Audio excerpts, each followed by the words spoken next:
দেখবো কিভাবে আমরা ফেসবুকের রিকমেন্ডেশনটা দূর করব। তো অনেকে ভিডিও দেখায়, তো কিভাবে এটা দূর করব, তো চলো দেখাই। তো আমার এটা একটা প্রোফাইল পেজ, তো প্রোফাইল পেজে দেখাই। ড্যাশবোর্ডে ক্লিক করে দেখো প্রোফাইল রিকমেন্ডেশন। দেখো অনেক নট রিকমেন্ডেবল আছে, কন্টেন্ট ইজ রিকমেন্ডেবল। এটা ঠিক আছে, ঠিক ছিল, কিন্তু profile has to many violation, বা তোমাদের অন্য কিছু থাকতে পারে। তো ভায়োলেশন ডিটেলের ভিতরে গেলে তোমার এখানে কিছুই নেই। তো অ্যাকাউন্ট স্ট্যাটাসে গেলাম, তো এখানে অ্যাকাউন্ট ওকে আছে। সাপোর্ট ইনবক্সেও ওকে আছে। Monetisation unoriginal content. তো এখানে গেলে দেখো আরেকটা বিষয়, দেখো কোনো নেই। তা আমি এটা রিভিউ দেবো, রিভিউটা নাই। তো এটা আমার প্রায় 3-4 মাস ধরে এরকম আছে, রিভিউ আসতেছে না।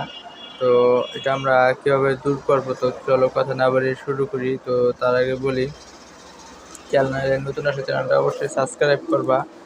তো আমরা 3 ডটে যাই, 3 ডটে গিয়ে এখানে সেটিংয়ে গেলাম। সেটিংয়ে যাওয়ার পরে দেখবা হেল্প অ্যান্ড সাপোর্টে ক্লিক করার পর সাপোর্ট ইনবক্সে ক্লিক করার পর দেখবা রিপোর্ট অ্যাবাউট, এখানে নো রিপোর্ট, কোনো রিপোর্ট নেই, এটা ওকে আছে। ইউরালার কোনো ভায়োলেশন নেই। কিন্তু তারপরও আমার এই চ্যানেল বলতে আমার এই পেজে আমার ড্যাশবোর্ডে মানে মনিটাইজেশনে ভায়োলেশন আছে। তো ওই ভায়োলেশনটা কীভাবে দূর করতে হবে, তো ওইটাই এখন দেখাবো। তারপর যদি তোমাদের বুঝতে অসুবিধা হয়, তো আমাকে কমেন্ট করবা বা মেসেজ দিবা। তো আমাদের দেখো, আগে সর্বপ্রথম আমাদের চ্যানেলে আমার পেজটা একটা স্ক্রিনশট নিব।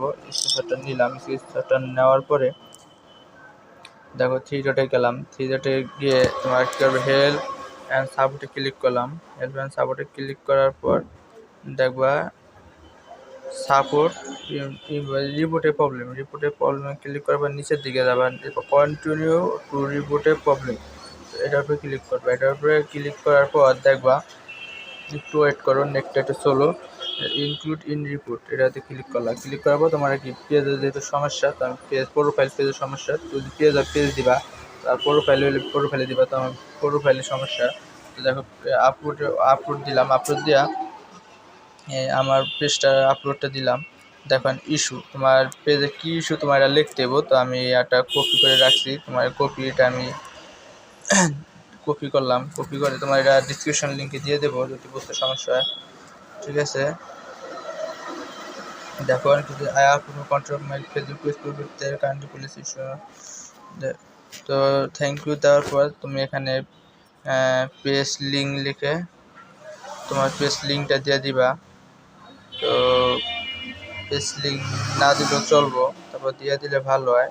তো আমি দেবো না, কারণ তারপর তুমি কী করবা, সেন্ড করে দেবা। সেন্ড করে দেওয়ার পর তুমি ধরো 2-3 দিন সময় নেবো। 2-3 দিন সময়ের মধ্যে তুমি কী করবা, লাইভ করবা, একটু বেশি করে লাইভ করবা, 10 মিনিটের উপরে, ঠিক আছে। প্রতিদিন 10 মিনিটের উপরে লাইভ করবা। লাইভ করলে দেখবা কি তোমার 3-4 দিনের মধ্যে তোমার এই ইস্যুটা চলে যাবে। আর যদি ইস্যুটা চলে যায় অবশ্যই কমেন্ট করে আবার রিপ্লাই দিবা, ঠিক আছে। তো অবশ্যই চ্যানেলটা সাবস্ক্রাইব করবা বন্ধুরা, ভালো থাকবা। আসসালামু আলাইকুম।